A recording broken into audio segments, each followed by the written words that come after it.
اور یہ جو مذاکرات ہیں اب وہ مقتدرہ سے مذاکرات کرنے کا نہیں کہہ رہے. اسی طرح کا جو ایک خط ہے نا وہ پہلے بھی کوئی غالباً 28 یا 29 نومبر 2024 کو if I am not wrong تو شاہ محمود قریشی کی جانب سے لکھا گیا تھا, اور اس کے اندر بھی جو ہے انہوں نے مذاکرات کی پیشکش کی تھی, لیکن اس ٹائم پہ وہ مذاکرات کی پیشکش جو ہے وہ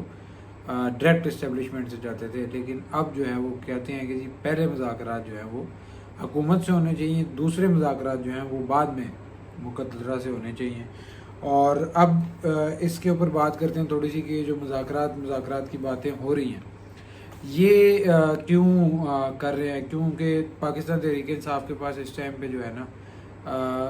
تمام کے تمام راستے جو ہیں وہ بند ہو گئے ہیں,